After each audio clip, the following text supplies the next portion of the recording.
తెలంగాణకు ఆర్థిక మంత్రి ఈటెల రాజేందరే అయిన ఇంట్లో మాత్రం ఆర్థిక మంత్రిని తానే అని ఈటెల సతీమణి జమున చెప్తున్నారు. నిత్యం రాజకీయాలతో బిజీగా ఉండే ఈటెలకు ఎలాంటి ఇబ్బంది కలగకుండా తాను ఇంటి వ్యవహారాలు చక్కబెడతానని సాక్షి టీవీతో చెప్పారామె.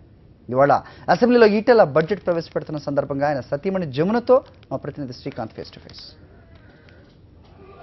కొత్త రాష్ట్రమైనటువంటి తెలంగాణకు ఇవాళ మరో బడ్జెట్ రాబోతుంది. ఈరోజు ఆర్థిక మంత్రి ఈటెల అసెంబ్లీలో బడ్జెట్ 4వ ప్రవేశపెడుతున్నారు. మనతో ఆర్థిక మంత్రి ఈటెల సతీమణి జమున గారు ఉన్నారు. వారిని అడిగి మరిన్ని వివరాలు తెలుసుకుందాం.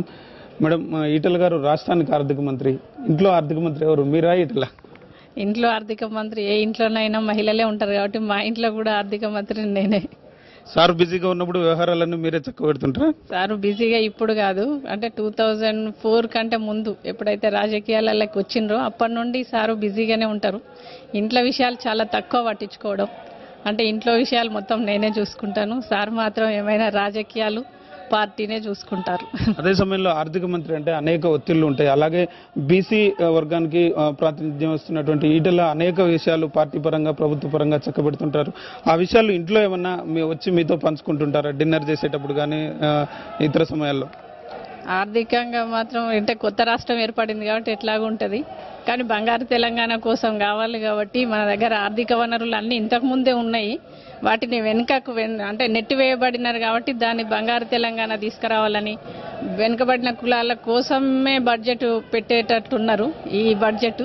అందుకే అది అభివృద్ధి అయితేనే, వెనుకబడిన కులాలు అభివృద్ధి అయితేనే బంగారు తెలంగాణ సాధ్యమవుతుంది. కాబట్టి వాళ్ళని అభివృద్ధి చేయాలనే ఉద్దేశంతో తెలంగాణ రాష్ట్రాన్ని తెచ్చుకున్నాం. తెలంగాణ రాష్ట్రం వచ్చింది కాబట్టి వాళ్లకు బంగారు తెలంగాణ చూపించాలనే కేసీఆర్ సార్ కానీ మంత్రులు కానీ అందరూ కూడా దాని వైపే అడుగులు వేస్తున్నారు.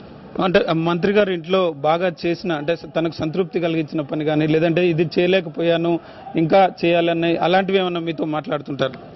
ఎప్పుడు అంటే ఇంకా ఇంకా అనేదే ఉంటుంది. ఆశ లేకున్నప్పుడు ఏం చేయలేరు కదా, కాబట్టి ఎప్పుడు కూడా ఇంకా చేయాలనే ఉంటుంది. కాబట్టి ఎప్పుడు ఇక్కడికి చేసినాము అనే సంతృప్తి అయితే ఉండదు సార్కి.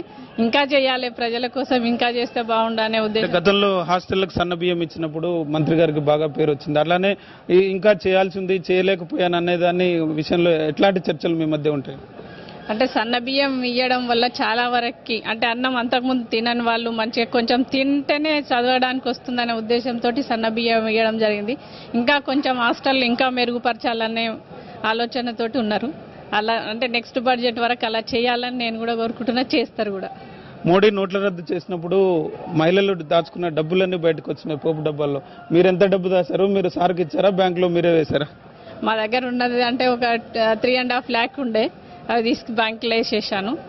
అంతకంటే ఎక్కువ అయితే లేవు.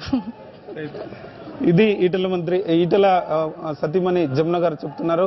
తాను వెన్నంటి ఉండి, మంత్రికి వెన్నంటి ఉండి అన్ని విధాలుగా బంగారు తెలంగాణ సాధన కోసం కృషి చేస్తున్నట్లు, అలాగే ఆర్థిక మంత్రిగా ఉన్నటువంటి ఈటెల రానున్న రోజుల్లో మరింత సమర్థవంతంగా పనిచేస్తానని తాను ఆశిస్తున్నట్లు చెప్తున్నారు. వీడియో జర్నలిస్ట్ రంగనాయకులతో కలిసి శ్రీకాంత్, సాక్షి టీవీ, హైదరాబాద్.